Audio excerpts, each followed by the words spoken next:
Hello everyone and good morning.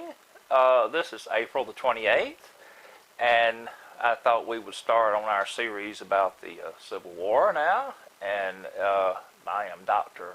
Michael Moon and we're with the Cemetery Research Group. I'm the senior researcher. Mr. Alfred Britt is the founder. He's with me here today also. He's doing the filming. What we're going to talk about today is some events that happened in Henry County, and it will give you an idea about how much of the Civil War was involved here. And it was really more in depth than people really think. So to start with, this is a map here. This would be of the McCook Stoneman Raid, which began on July the 28th, 1864, and it ran through July the 29th of 1864. And what happened, and the idea was that General William T. Sherman wanted General Stoneman to come around and go down through McDonough and raid McDonough. He wanted to cut into Lovejoy from McDonough. He wanted McCook to come in from Newnan into Lovejoy. Well, and then he would have General Garrard to station at Flat Rock at the Flat Shoals, which is on the South River, which you can see on Highway 155 today. The problem here is we had a butting of heads of some generals. General Stoneman wanted to free the prisoners at Andersonville. So he ignored General Sherman's orders. He swung out by Covington and then cut southwestward toward Macon. Well, then General McCook, though, went on to Lovejoy like he was supposed to. And he raided Lovejoy. He went to the Dorsey plantation, got supplies there. But General Wheeler of the Confederate Cavalry, he was entrenched. This was just after the July 22nd Battle of Atlanta, which was actually in southeast Atlanta. They were entrenched there, but he had got word that these Union cavalry were in movement. And so he went to General Hood, got permission to move. But the thing was, he did not actually want General Wheeler to leave unless he absolutely had to. Well, he made sure he had to. So, but General Wheeler already had his men on the move. Now what you see here, this is the South River, right here. This blue line here, and it cuts down toward the east side of the county. This is on the northern end of the county. This right here, this blue line here, is the Snapfinger Creek that comes in from DeKalb County. Alright. Here is where General Wheeler's men started in here. They set up on the Snapfinger Creek because the Union Army, of course, under General Garrard, were already set up on this side and along the South River. They were already set up. So here went also another arm of General Wheeler's men and came up on this side to set up on this side, on the south side of the South River. Of course, they're changing. They're shooting at one another on both sides. Up on this ridge, right here today, you have Panola Road. Well, there's a ridge that runs across there, and on that ridge, they had some artillery set up for the Confederacy. Well, see, up here on this side, they had the Chicago Board of Trade that you're going to hear about later on. They were set up here shooting in this direction, and they were here shooting in that direction, back and forth. Well, this is the Flat Rock community, and this is the old Decatur Road right here. This is the old Flat Rock Road that runs all the way, actually at that time ran all the way to McDonough. Okay, General Wheeler swung way out and came in through Stockbridge, the old Stockbridge. Now, old Stockbridge used to be on the north side of the Big Cotton Indian Creek at that time. And that is where the Concord Church was, and the Concord Cemetery is still there today. And this is where he came in, to come in through Shake Rag, and to sit up here with his men here. Well, in turn, he found out that Stoneman had swung way out by Covington. He got General Iverson to continue southward. This brushy knob here is going to be Panola Mountain. He went southward through McDonough and all the way just to just northeast of Macon and captured Stoneman. All right, McCook, and on the other hand, he was down here at Lovejoy. Here goes General Wheeler. He left his men here to keep Garrard at check, and Garrard finally found out that he was there for nothing, and he started backing his way out to a place called Latimer's, which is a place called Belmont today on the Covington Highway, and it's just west of Lithonia. General Wheeler swung southwestward in a hurry toward Lovejoy. He overcame McCook at Noonan, and he had them boxed in for a while, but they finally broke their way out. So, in other words, this was the Union attempt was a complete failure. So this particular event was a big blunder for the Union people. If the thing was, though, if they had listened to General Sherman, it wouldn't have been this way, but they didn't listen, which is one of the cases that happens during the Civil War a lot. Now, next, we're going to have here, this is going to be Kirkpatricks Raid.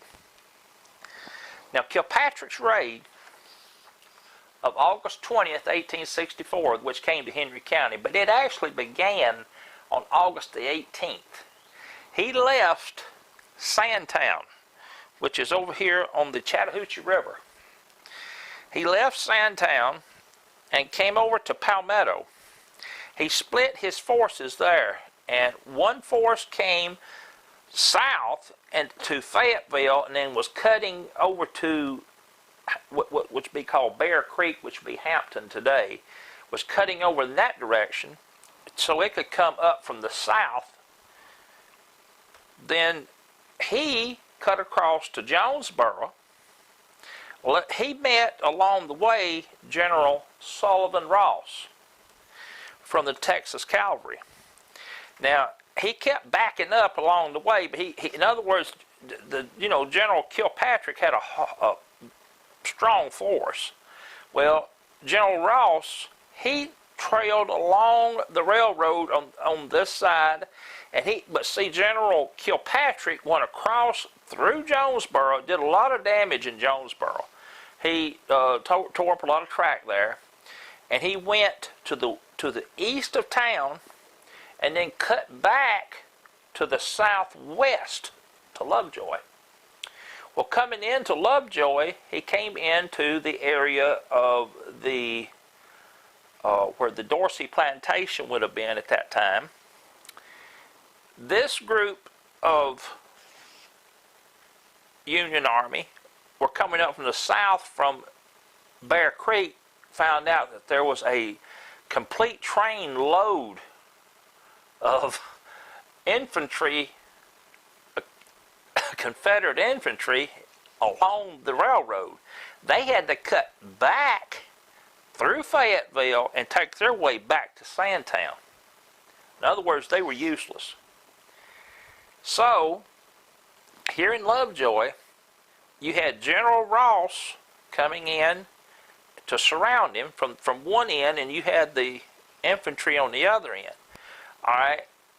Colonel Long, he was going to be general later on, but Colonel Long made the mistake of doing a frontal assault on a sunken railroad. And he had bad results from it here.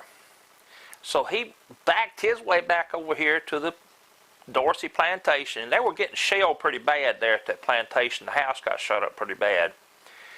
So they cut back and they ran through everybody to make their way outward, and everything kept spreading outward, and they started coming toward McDonough, but they cut up to the northeast and then back to the southeast.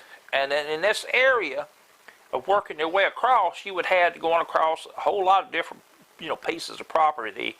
You had the Dorsey, you had the Abercrombie, the Nash property, the Babb property, several different big family names from that area, the Fosters.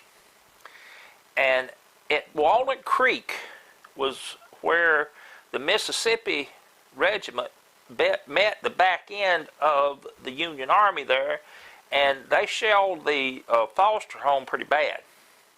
So they went on, though, into McDonough, and they pretty well ransacked McDonough, and they got the things they could get. Well, they found out that they were going to be pursued, that General Ross and General Ferguson had recovered over in Lovejoy, and they were making their way toward them. So that left General Kirkpatrick, in other words, in a full retreat to get away from McDonough in several directions.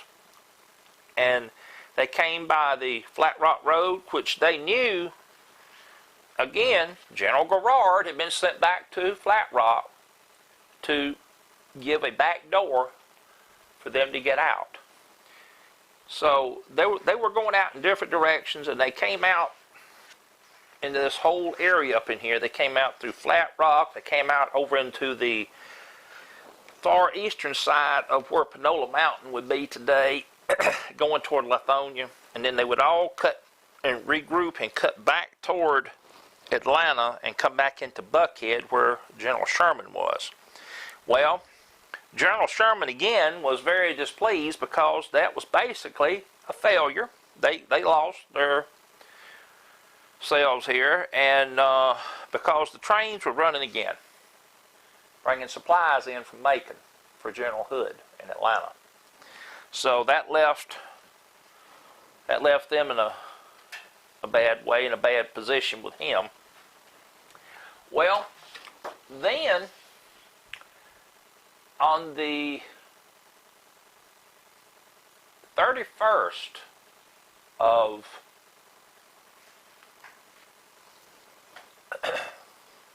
August and the 1st of September was when the big attack on Battle of Jonesboro took place.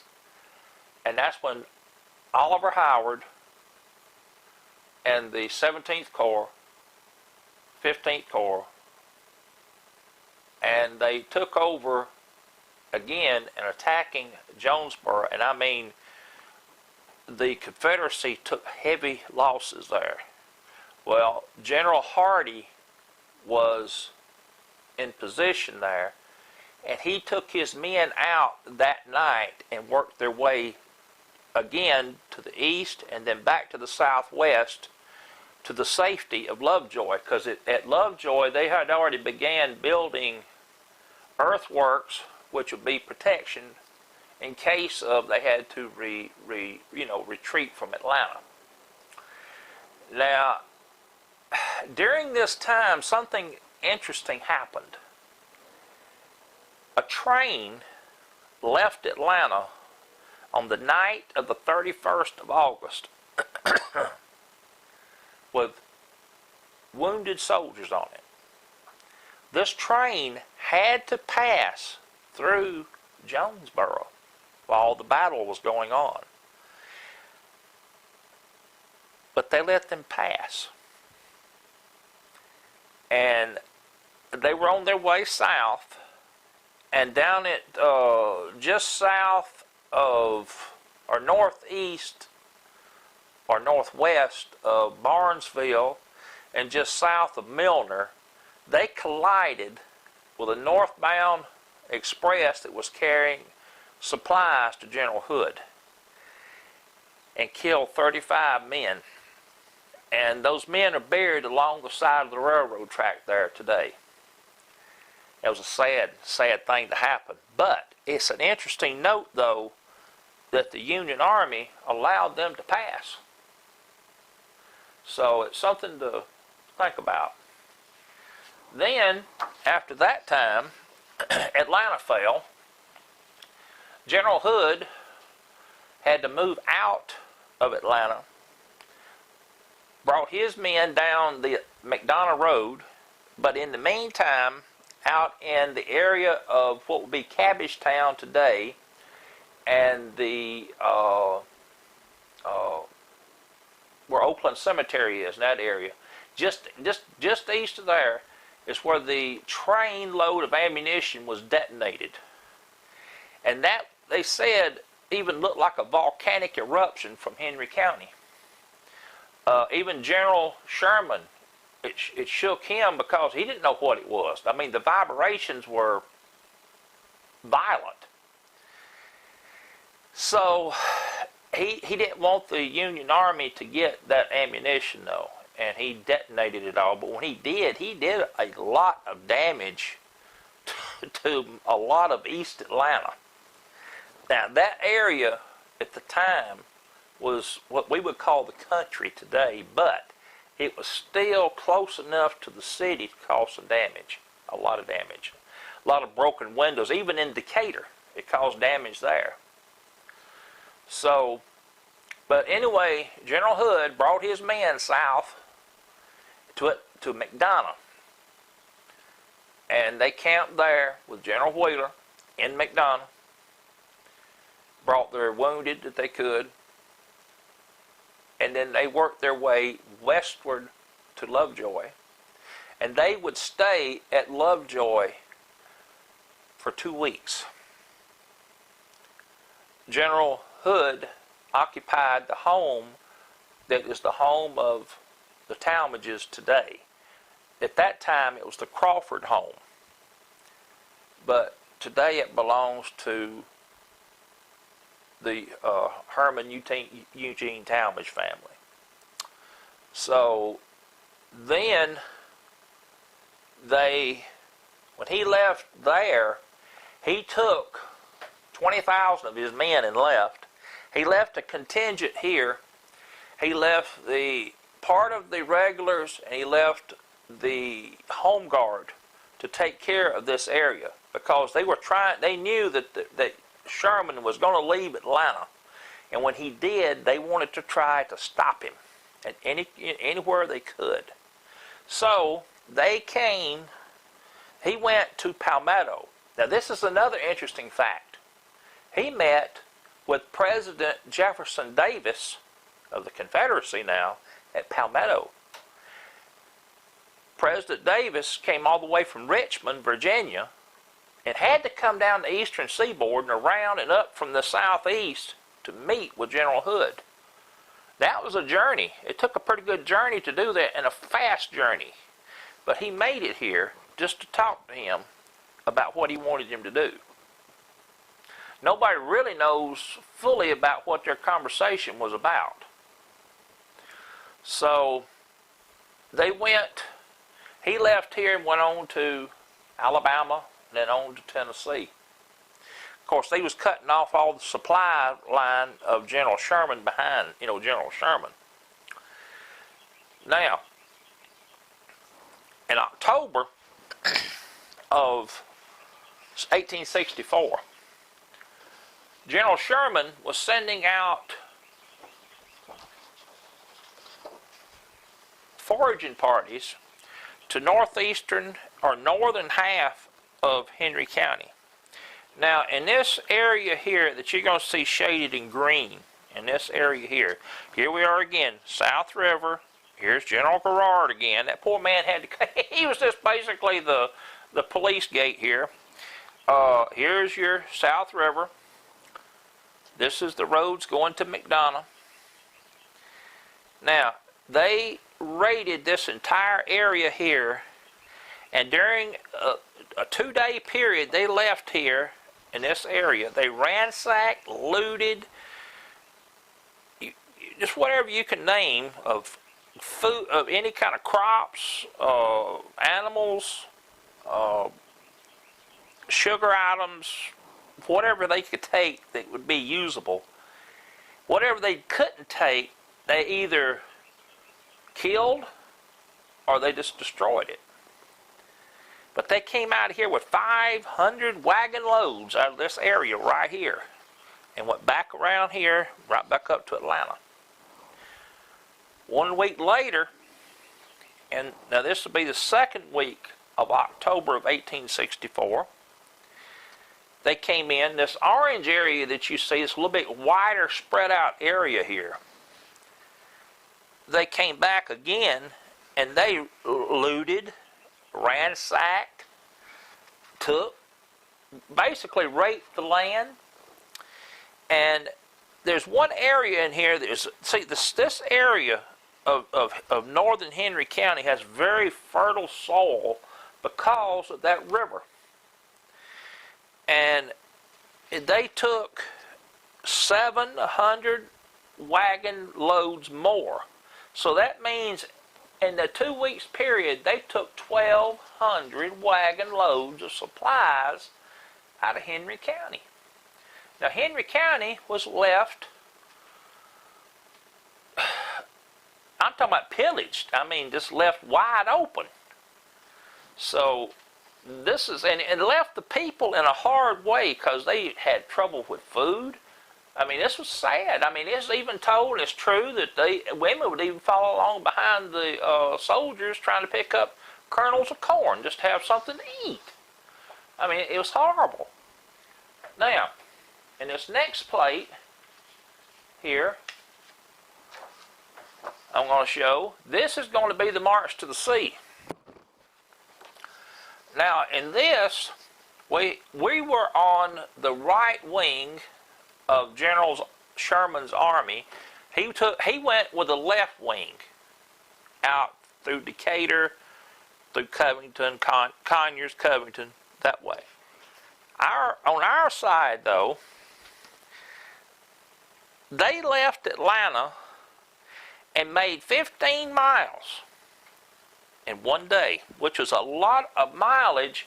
When you take into consideration you've got over 20,000 men, wagon train is for miles long with you, and they made it in 1 day 15 miles. But they camped in and around Stockbridge. They ran into a situation here, though. This area here, the little red areas you see, this is the Orphan Brigade that was set up around Old Stockbridge. It was set up to the northwest of Stockbridge, to the southwest of Stockbridge, and along this line here we will discuss. Now, what happened here? General Schofield and his army camped to the southwest of Stockbridge on Reeves Creek and Panther Creek, and basically it's going to be in the area of where they are going to have the one of the camps was at where the Dunkin' Donuts, Taco Bell, Farmers Furniture, the tool company, that area, the old Kmart building. Then they were over where Kohl's is today too. Now, that was Schofield's men. All right, Francis Blair came in. He was coming in 2 wings here, and two lanes. His army ran into some pretty heavy, problems here around northern Stockbridge, and they cut back toward what they call Shake Rag, or which would be Fairview today. And they cut their way back there and then cut back down on the Flat Rock Road and ended up, and they camped on at the Brush Creek where it joins the Big Cotton Indian Creek right here. Well, the next morning when they started out and that advance guard came over the hill there was a lineup of the Confederate Army again. Now, these people were set up, as we have found out, if you'll see, all along here, all along these areas. These areas are along cemeteries in Henry County. Now, the Cemetery Research Group has proved this, that you will find earthworks at the old cemeteries in Henry County. Those were set up by the 2nd Georgia Home Guard, because that way they would know where they would be and where their fallback positions would be. That's like right here, just south of the little Cotton Indian Creek, where the Glass plantation is. This Glass, that was Judge Glass now. His cemetery there has some beautiful, be like foxholes today, but they're beautiful set up. But all along, if you'll just follow along, we have found everywhere, and this is just so really awesome to know that our men had the knowledge to do this, and we slowed them down. They could only go 5 miles the next day. I mean, that's what you call guerrilla warfare at its best. So, yeah, there's something that, you know, the people here, if you'll see, they were having to cut in and out and around and everywhere trying to figure out a way to get around these people, but everywhere they went, they run into them. And that was something special. Okay, next, you're going to see right here, this last map I'm going to talk about here for this morning. This is Wilson's Raid of April 1865. Now, when the Confederacy fell and Jefferson Davis left Richmond, he came south, but they didn't know exactly where he was going. So General Wilson's men came in from Alabama, the Union Army, and they actually came to Henry County. They came through Stockbridge looking, they went through Flat Rock, they went all the way through into McDonough. They ended up in McDonough during the middle of the night and woke people up looking for Jefferson Davis. And then after they worked their way through, then they went on southward. And they eventually caught him in South Georgia. So that was a lot of history. And Henry County, basically, you could put a sign at each entrance to Henry County, a marker, a historical marker, that says this is part of the Civil War and you're here. And I asked the Georgia Historical Society why Flat Rock didn't have a marker, and they said they do. And I said, well, where is it? It's not up there at Flat Rock. And they said it's at Decatur. That makes no sense to me. That's 15 miles away. Nobody would ever know where Flat Rock is. So, but that's the story, and I thought I would just bring that information out, and I thought you would all enjoy it. So I hope you all have a good day, and we will be with you later. Thank you.